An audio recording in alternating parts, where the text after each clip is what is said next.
Britain's railways were once the envy of the world. You could get a train from almost anywhere to almost anywhere else. They were the network that supported an industrial superpower. There we go. Oh, I've never seen anything like that. But today, 4,000 stations and 8,000 miles of track lie silent. This station feels truly lost. So I'm setting off to discover more of Britain's lost railways. Wow, this is something else. They tell a story. Look at this. Of how we once lived. Oh, I love that. And how we once worked. This is one heck of a piece of engineering. And they help reveal how our world has changed today. Yeah!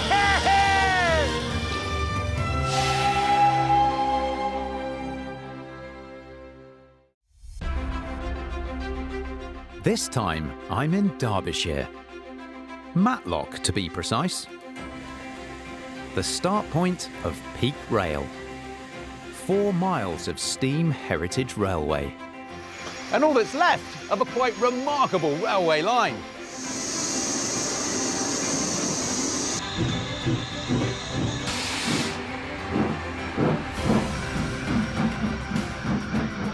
I've come to explore perhaps the most unlikely and outrageous railway line ever built in Britain. It had to tackle some of the most challenging terrain imaginable. And this wasn't just some small rural branch line. This was the express route between London and Manchester. This is the story of an ambitious railway company that built a main line through the heart of what's now the Peak District National Park.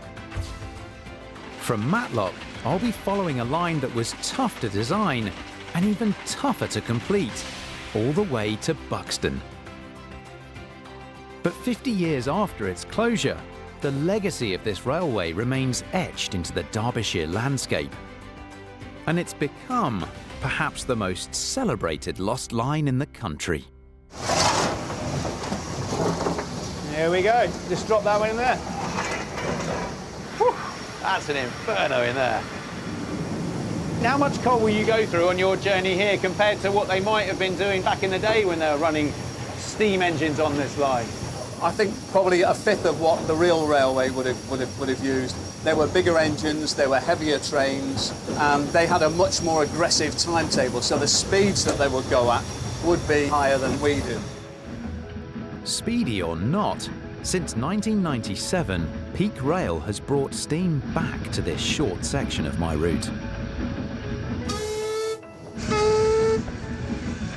It brings me to the edge of the Peak District National Park, and a very important spot for the company that first built this line over 150 years ago. Rowsley South Station is where I'm meeting Peak Rail's project director, Paul Tomlinson. Oh, hello. Hi, Rob. Pleased to meet you, and welcome to Peak Rail. I mean, it's popular. We have people getting on and off the carriages. Yes, absolutely. I mean, we carry something like 45,000 people a year, and we have aspirations to do an awful lot better than that in the future. There was nothing here when we took over back in the 1980s, and everything that you see has been built by volunteer labour of Peak Rail. Well, there's so much infrastructure that's been put back in, Paul. Are we all right to have a look around? Absolutely, Rob. If you'd like to come with me, I'll show you around to our workshop. This way, are we? OK. Rowsley South today is a railway treasure trove. And Paul is an expert in the whole history of this line. This is a Class 25 locomotive, diesel, electric. It's of a type that was starting to appear in some numbers on this line around the time of its closure. Lovingly restored, I would say. So yes, they've made a superb job of it. For over a century, this was the locomotive depot of the Midland Railway Company. On that very same spot today is Peak Rail's own engine shed. This is the centre of our empire. This is our workshops. This is lovely, Paul. This is what I want to see. It smells good in here as well. It most definitely does. Well, tell me a bit about the history of this line, because it's not straightforward, is it?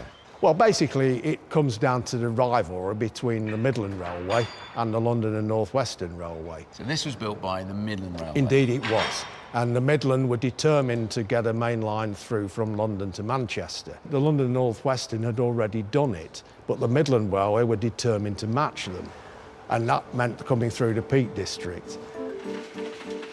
By the mid-19th century, the London and North Western controlled a route from London Euston to Manchester. But with their headquarters in Derbyshire, the Midlands set their sights on a route that would connect Manchester with London's St Pancras. But it wasn't for the faint-hearted. When you look at the landscape, you see it on a map, you see that you've got river valleys, steep river valleys, and the railway was kind of crisscrossing all of that. Yes, it was. And in the northern part of the line, there is this 6-mile stretch where you have 6 tunnels and bridges in a very short space. 6 bridges, 6 tunnels over a 6-mile stretch of track. Some of the tunnels are very short, but that doesn't mean that they're any less demanding to build. Does that tell you a little bit about just how profitable the railways could have been at that time? OK, the capital costs of building this railway in the first place were horrendous, but they did generate the return, and it proved a worthy investment in the end. And it culminated in this route that we now have through the Peak District, Yes. which will take me from Matlock all the way over to Buxton. Correct. And it's come out all right in the end, doesn't it? Well, it did, but it culminated in a disastrous decision to close the line in 1968. And it is a line deeply missed by all those who knew it and travelled on it. Yeah. And, of course, it's still the driving force behind us, and people like us wanted to reopen it. Well, for all of that regret, but it has given me what I'm assuming is going to be a very enjoyable walk, though, Paul. Most definitely. It is beautiful scenery. Even if as a Derbyshire person, I say so myself, and I'm sure you'll really enjoy it. But before I explore the old Midland line at ground level, I've had an idea. Hello. Can I jump in? To see just what those Victorian railway engineers were facing, I'm taking to the air. We're away. Oh, lovely. So we're going to be flying around 600 to 700 feet above ground level, which puts us somewhere in the region of 1800 feet above sea level. Pilot Sean Humphrey has been getting a bird's-eye view of the Peak District landscape for the past 10 years. It is just spectacular up here. The area to our left-hand side over there, which is commonly known as the White Peak area, covers most of the area pretty much from where we are down to the bottom edge of the Peak District, just to the north of Derby. And White Peak, why is it known as White Peak? Known as the White Peak area, predominantly for all the limestone. Because the landscape here then, what you get is this almost flat plain of just beautiful lush greenery in these fields, and then these really quite deep valleys. Yeah. Probably 150 to 200 foot deep in some places. It makes for a really dramatic scenery. It does. The River Wye, below us now, cut one valley through the limestone.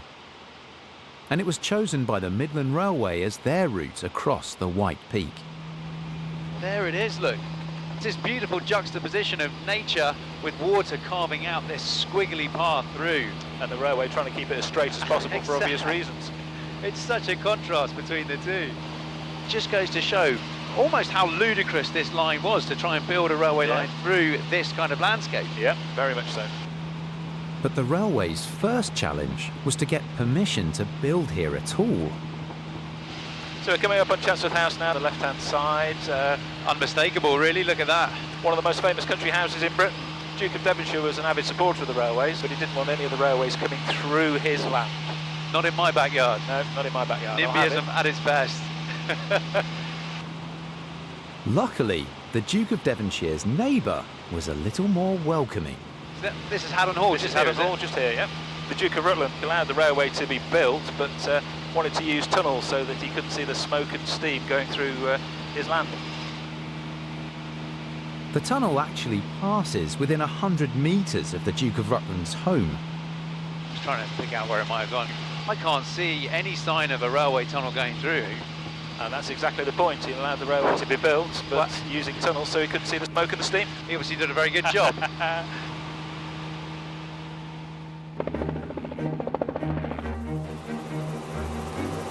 OK, Rob, so I'm now going to drop you off at the Bakewell showground just to the south of the town of Bakewell. I'm in Derbyshire, exploring a very dramatic railway that once crossed the heart of the Peak District. What a beautiful part of the country. Touchdown. That was wonderful. Sean's brought me to the town of Bakewell, the only significant town inside the Peak District. And back in the day, the only major town on my lost railway route between Matlock and Buxton. Bakewell today is an absolute hub for the national park. But that's just the very latest chapter in Bakewell's long history. The railway reached Bakewell in 1862, but the main aim of this line was always to whisk passengers straight through this region to get to Manchester or to London. So how much of an impact did this railway line have on towns like this? 160 years ago, Bakewell's main industry was farming. And despite the rise of tourism and the loss of the railway, farming still rules here. Today is Monday, and that means market day. But this market isn't about fruit and veg. All right then, here we go. First beast is in the pen.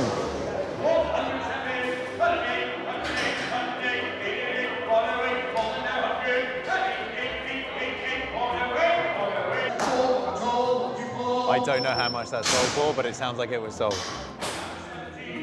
Trading like this has been going on in Bakewell for hundreds of years. And not just cows either.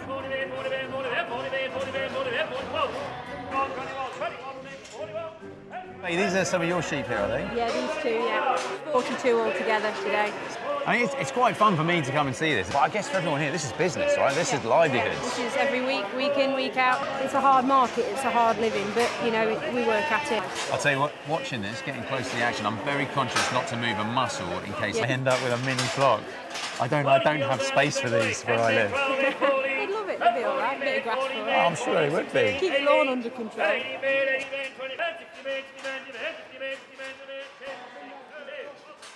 But to find out what impact having a railway made here, I'm meeting someone who's Bakewell through and through.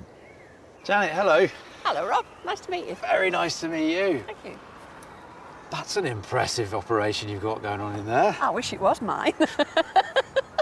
Yes, it is very impressive.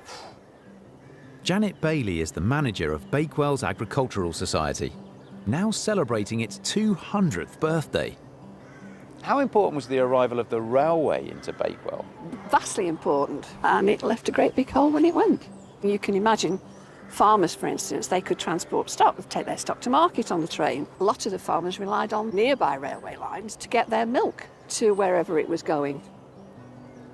Throughout the whole railway age, and ever since, Bakewell's centrepiece event has been the annual agricultural show. Do you look forward to it every year? Oh, absolutely. I mean, I'm a Bakewell girl. Been associated with the show since I was that big. But it was the arrival of the Midland Railway that turned the show from a local event into a rural festival. If I can show you this. This is a history book, Okay. Bakewell Show. And there you can see cheap day excursion tickets to Bakewell Show, 1958. This is an advert by British Railways. Exactly, and there's another one here which has got the timetable to and from Bakewell to various places like Matlock. And Look here, so they're offering to bring in people from all stations within a rail distance of 60 miles around. Yeah. That's a huge area to cover. So you're getting all these people in, and would these be extra special trains They're that they extra put special on? trains just for Bakewell Show. Look at that, travel in rail comfort. So this would have been bringing in thousands of people. And then, of course, you had the trains which would bring the livestock for the yeah. farmers to show, etc., etc. Absolutely. So, yeah, the railway was important to us. Yeah. So before I leave Bakewell, I need to find where the Midland Railway once brought thousands of people into the town. Okay, here we are. This is the old station building at Bakewell. From 1862, it was possible to reach here by rail from London. Now this old photo here was taken just before this line closed. But you can still see exactly where we are. I mean, the main difference is the track has all been taken up. This canopy's now gone, but you can see on the building where that was with these triangular zigzag across the top. It's the stone arch bridge in the background back there. That's still there. But what, 50 odd years ago, if I was stood here now, I'd have been in danger of being hit by a train.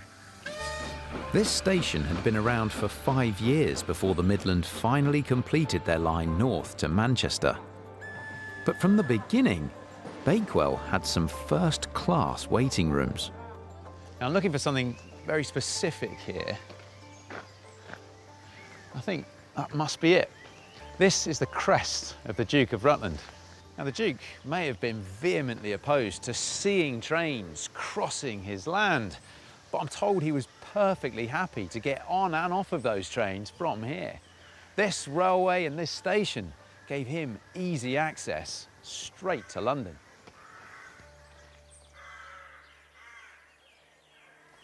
As for me, though, I'm heading north, where the old line has become one of the most well-trodden routes in the area. This is now a shining example of how a disused railway can be reborn into something new. There's one thing you can guarantee about an old railway: it's going to be nice and flat. And so the old Midland line has become a very easy way to explore the rugged landscape of the peaks. 8.5 miles of my route is now called the Monsal Trail.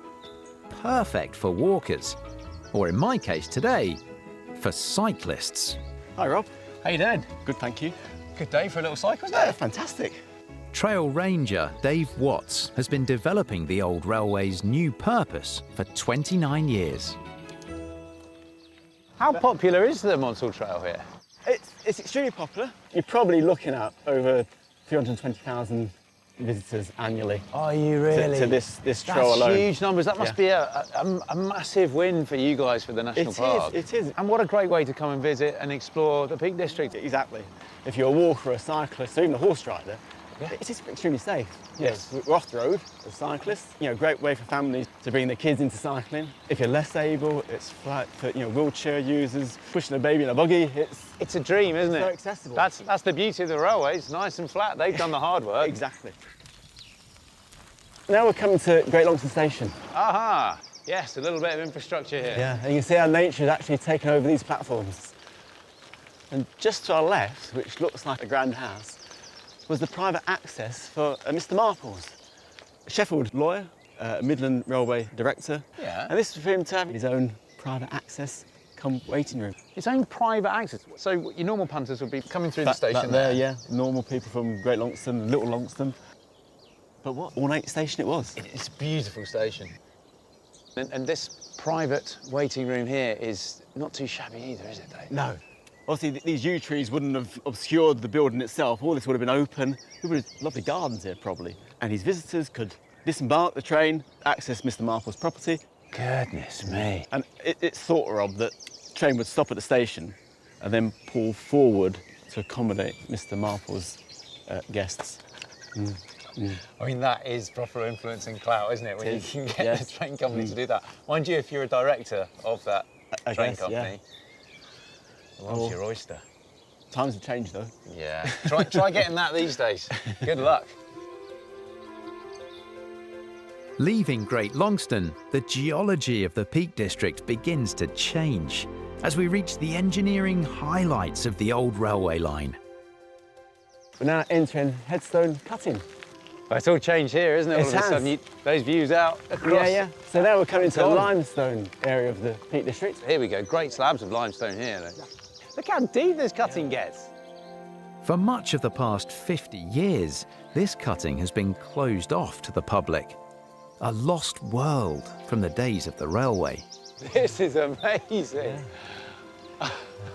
Just think of the effort it would have taken to blast and dig your way through here for the railway originally. Oh, stunning. In 2011, Dave and his national park colleagues set about clearing and reopening this cutting, along with what it leads to. So this is the Headstone cutting, because we're just entering here. And this is Headstone Tunnel. Headstone Tunnel. It's enormous, this tunnel, Dave. Woo! Good echo too. Headstone Tunnel took the railway underneath Monsal Head, the high ground which now gives the Monsal Trail its name. Let's have a look then. How long is this tunnel then, Dave? It's 505 metres. It's the longest of our 4 tunnels. It feels like you'd have had double track coming through here. Yeah, we're in double track. These arches here, which you can see, were refuges for workers to escape the steam train. Yes. In down. If they're working down here and then Yeah. the train comes through. And you've got all this brick lining all the way across as well, which is just beautiful, isn't it? Victorian brick, blue brick, which is just facing the bedrock. It's not actually holding anything up. The amount of excavation that would have been needed to engineer this tunnel. Absolutely massive, yes. Huge. Yes. There was 4 faces, 1 from each end, and a team would have come down from the middle. To think they could actually meet.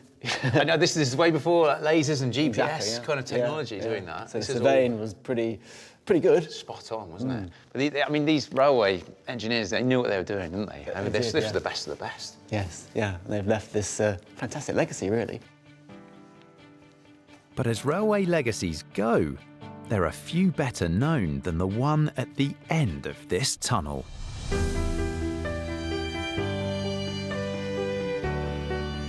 Oh, yes.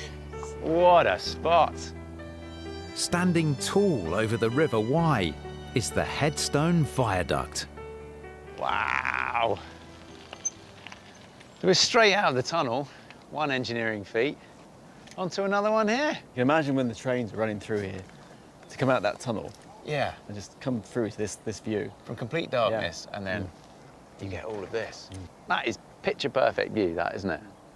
Absolutely stunning. When it was built, the Midland Railway was said to have ruined the valley. But that opinion didn't last for long. And Monsal Dale today, with its man-made addition, is one of the most famous sights in Derbyshire.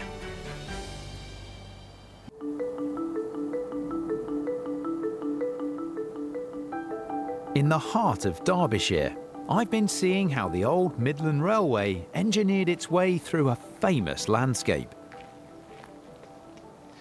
In 1951, the Peak District became this country's very first national park, which means that for its first 17 years or so, it had an express railway thundering through the heart of it. It's not exactly how we picture our national parks today. But the truth is, the Midland Railway was just one chapter in a rich industrial history that's been part of the Peak story for centuries. This is the remains of Monsal Dale Station. It's quite clear that this is the stone edge of the platform here, but it's hard to figure out exactly the configuration of how the station would have been. What I do know is that the track ran so close to this steep valley on this side here, they had to build the platform on this side out of wood, sticking out over the edge of this drop. And that is quite a drop. In its final years, this station brought walkers into the new national park. It was a far cry from one of its earlier roles, of bringing workers to the local cotton mill. But this rural area was where it all began for the Industrial Revolution. The world's very first factories weren't in big cities. They were powered by the rivers of Derbyshire. Right next to my route, Lytton Mill was up and running a full 80 years before the railway was built. It is a really lovely spot down here now. But the truth is that Lytton Mill had an appalling reputation for cruelty and hardship when it was in full swing. Lytton recruited children from orphanages and workhouses. The tales of what went on here are claimed to have inspired Dickens when he wrote Oliver Twist. And when the mill finally closed in the 1970s, these buildings stood empty for decades. But not anymore. Hello. Hi. Hello. Good morning. Just How out are for a you? walk, are you? Just going off with Lenny. You guys live here, do you? Yeah. Yeah, we do. And you were aware this was the old mill when you moved in? Have you lived here for a while? We've lived here 9 years. 9 years. Have you? Were you aware of the fact that this did have a huge industrial history when you moved in? Yes, it's not a very nice past either. And in fact, when we first moved here, the first night, dropping off to sleep, and suddenly I could hear singing. And I'm thinking, where's that coming from? Is it some kids in the village? And then I realised it wasn't the kids in the village at all. It was children from the past, I'm guessing, singing. And I've heard it several times. Goodness me. Well, it gives you chills, doesn't it? It was a bit spooky. And there's still a surprising amount of the old mill that's been left behind. We're right up alongside this fast-moving river along here. It's a natural supply of energy. Exactly. Originally, it was a water wheel. Yeah. But latterly, it was made to travel down those big pipes and drive those turbines. And then the water continued on under the mill and away. And the railway's other side of the river, just up here, is it? Just about above where the cliffs are, you've got the tree line. I remember as a child catching the train in Buxton to Millersdale with my jam sandwiches and bottle of water for the day, shilling return on the train. Wow, lovely. What was it like then riding the train through the beauty of the Peak District? It was superb. The train was majestic. Do you remember that, I do you? remember it so well. Yeah. And, it was the day when you had a corridor and you had a separate carriage and you got into the carriage. So you felt regal anyway, didn't you? Yeah, it's a romantic period, isn't it? There's something really nostalgic about all of that. Yes. And then as I got older, I was catching the London connection, but getting off in Derby to meet my boyfriend. Oh, hello. And missing half a lesson from school to do it. Did you? Incidentally, I've only just found this out. Which sounds like my cue to be moving on.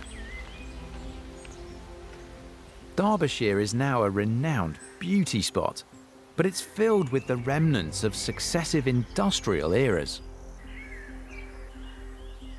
And just over a mile down the line, I'm reaching a point that I've particularly wanted to see.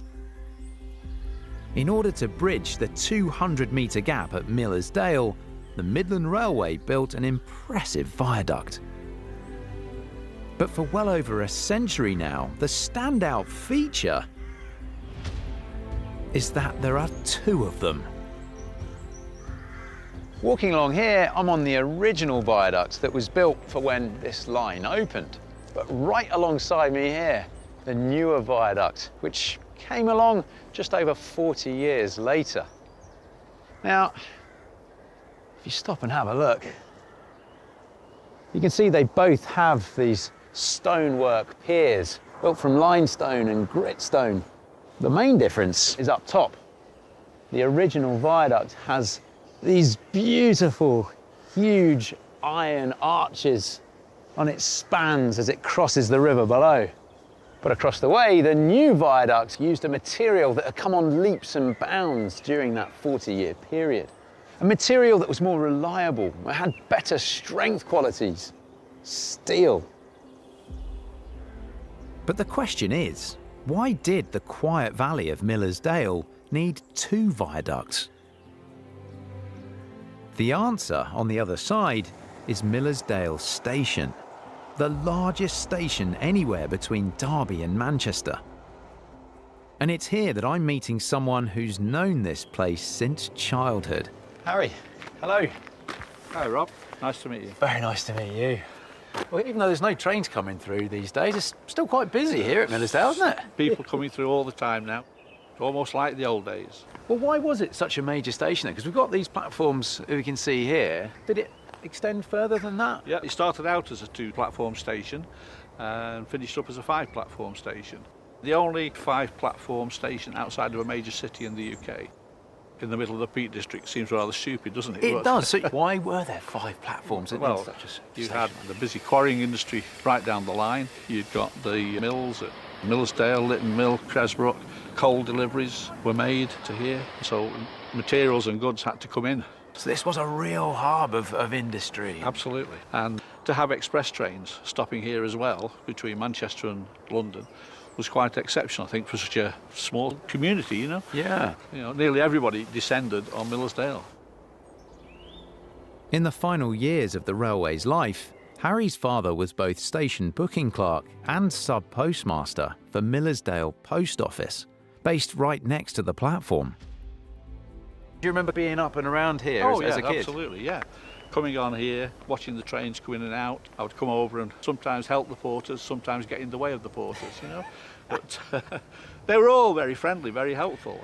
I remember it very fondly. What would the station here at Millersdale look like then when it was in full operation? Well, this would be platform 1. The platforms were fully enclosed with verandas overhanging right to the platform edge. So that's my father, back in '67. Inside the booking hall and the post office counter. There's the rack of tickets behind. He looks very happy and jolly there, doesn't he? Do you think he enjoyed his job working on the railways? railways? Oh, he did, definitely enjoyed his job, definitely. I guess when you've got this hub of the community, you're really interacting with everybody from around, aren't you? I bet everybody knew him, I bet he knew almost everyone around as well. Oh, yeah, without doubt. I can even remember the days when, as a sub-postmaster, he would deliver the post on Christmas Day. Ah, there you go. I mean, that's commitment, isn't it? Yeah, it was just a perfect community. Do you know, these photos kind of show that? Yeah. They absolutely do. Do you have a sense of what it meant to the local community, well, and to your family when this line and this station closed? I think very sad occasion because it was so important to people. But it's so important now as a trail. Yeah. And people enjoy it in another way. But as Harry says, Millersdale's importance didn't just stem from passengers and locals. And there's one giant local industry I still haven't investigated. Old films of the Midland Railway show this industry in action.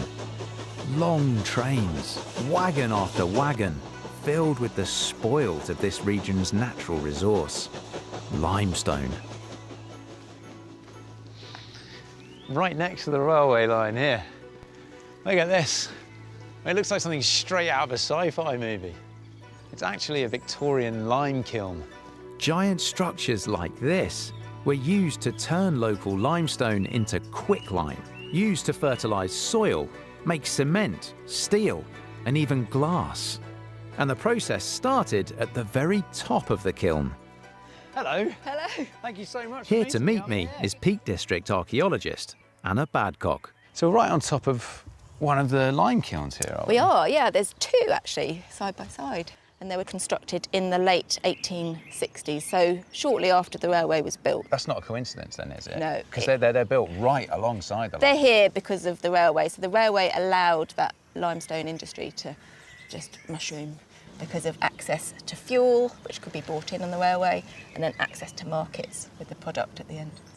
So then, if quicklime comes out the bottom, what's going into the top to make that? So blocks of limestone, various sizes. So these wagons would be loaded with the limestone and the fuel, and they'd just go round, tip in.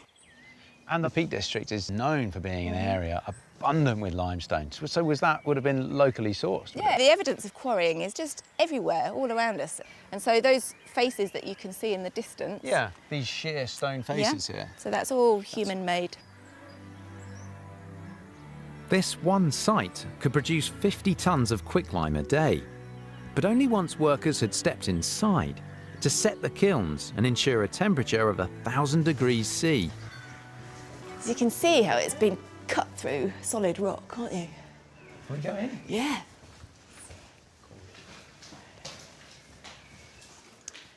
So this is the eye of the kiln, and this is where wood would be laid to set the fire, to start it all off. Okay. And then can you imagine layers of limestone and coal stacked all the way... All the way to the top where we were earlier? Where we were earlier. Wow. All the way through. And it would slowly burn up. And it's the same then on this side as well? Yeah, it's exactly the same. It's a mirror image. Yeah. That little thing's a toot hole. So that's where they would have tested the temperature, make sure it's firing at the right temperature. I think that's coal. That is coal. That is the fuel. That's from the last time this would have been fired up. That's a bit of old coal. Yep. Goodness me. Still here. And then underneath, this is where the quicklime would come out. It is, so it would be shovelled out into barrows and then out onto the railway. Straight onto the railway. Yeah. Couldn't be any closer. Couldn't be any closer, could it? Yeah, I mean, it's not the best working conditions. It would be horrible. Hot, smoky, and you've got all... And then... dusty, and then it's caustic, so the quicklime will burn your skin. So it must have been really, actually, very horrible working conditions. The fires were finally put out at this kiln in 1944, just 7 years before this land of heavy industry was transformed into our very first national park.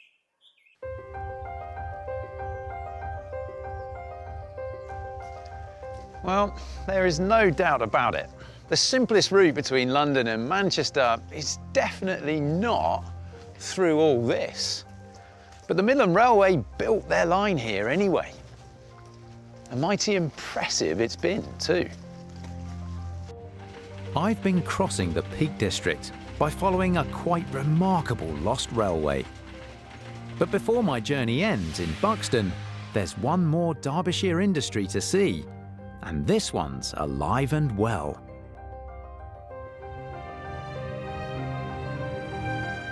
Tunstead is the largest limestone operation in the UK. Work's been going on here for almost a century. And right alongside, a short section of railway is still working too.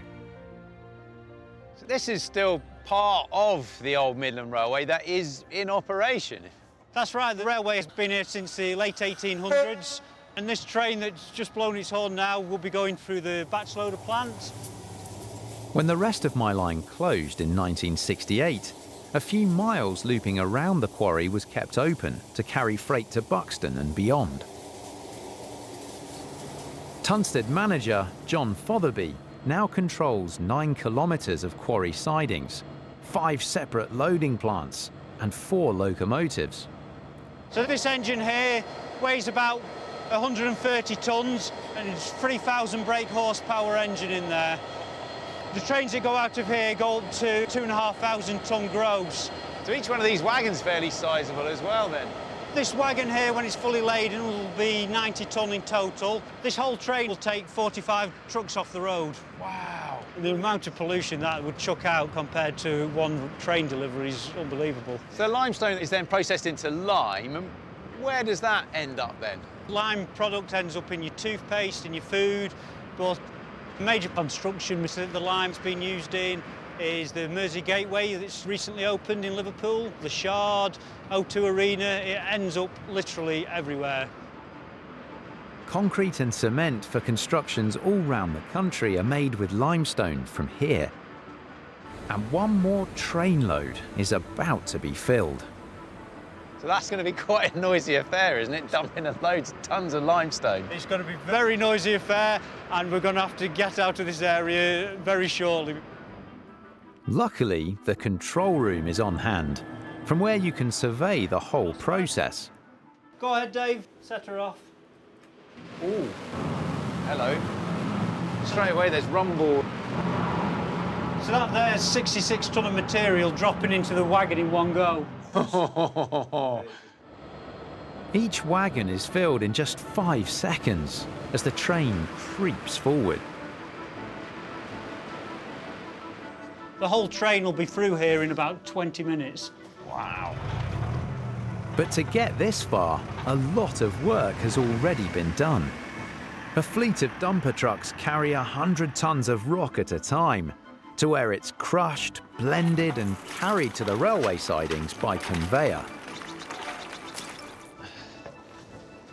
So we've got a little platform here, have we, John, so we can get the best views in the house, That's is it, just for you today, you see. Gives us a brilliant view of the quarry. I mean, the size of this quarry, when you come up here, it's just phenomenal, isn't it? Yeah, it is. It's massive. So this whole site is about 2,000 acres in total.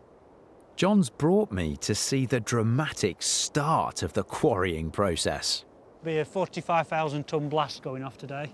45,000 tonnes That's in right. one blast. That's right, that's one of the smaller blasts we have here at Tunstead Quarry. So it's not the old plunger jobby to get the explosion going, is it? No, it's not going to be Coyote looking for Roadrunner with the TNT there. No, it's all done by electronic explosives, electronic detonators nowadays. There's actually 10 tonnes of explosives used in this blast today. Really? Goodness. 10 to all stations, 10 to all stations, closing down. That's the blasting siren now going off. Phil and his team are just getting ready now. There's the blasting supervisor there with the transmitter in his hand, ready to push the button. This is tense. Okay, up there, Philip on one. All clear.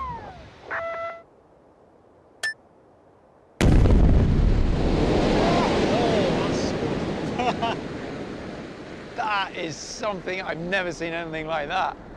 That was a good one today. Yeah, it seems to echo a little bit around the quarry as well.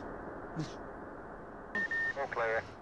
Now the dust all cleared, you can see just what's come out of that rock face. What was the solid rock is now all this great big pile of rubble. That's right, a few train loads there. Yeah, indeed. Prime limestone material.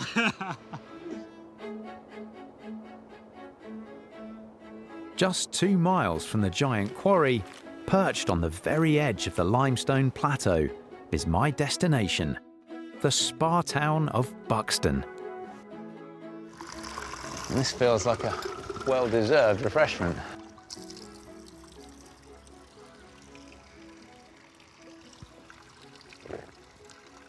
Yep, it's definitely water. It's warmer than you might think, but I guess that's to be expected. Coming up from the ground. Geothermal water certainly put Buxton on the map, but it was the railways that made the town what it is today. Just over 50 years ago, you'd have found the Midland Railway station right here. There's not much left of it.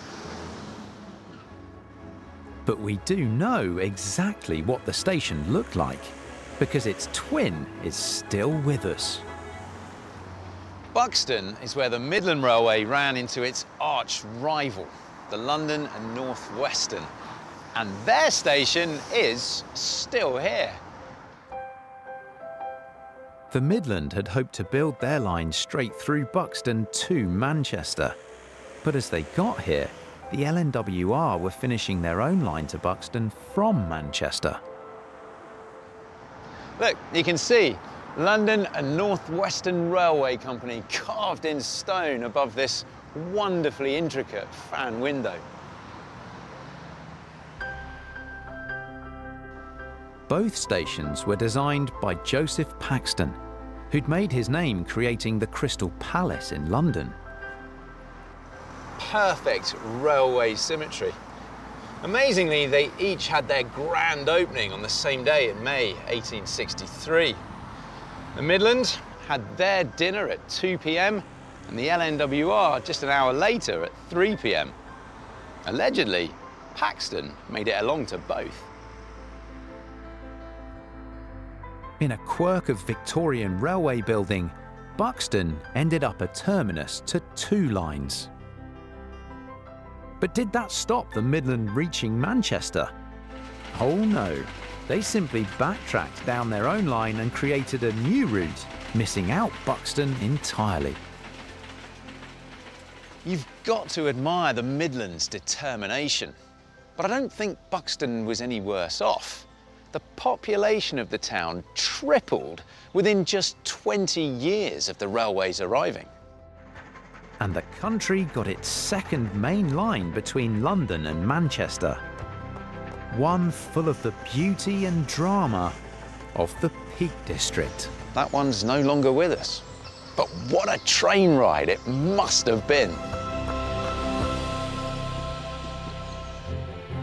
Next time, it's the story of the very first railways. I'm in the northeast to see how coal kick-started the railway age. That could be 200 years old.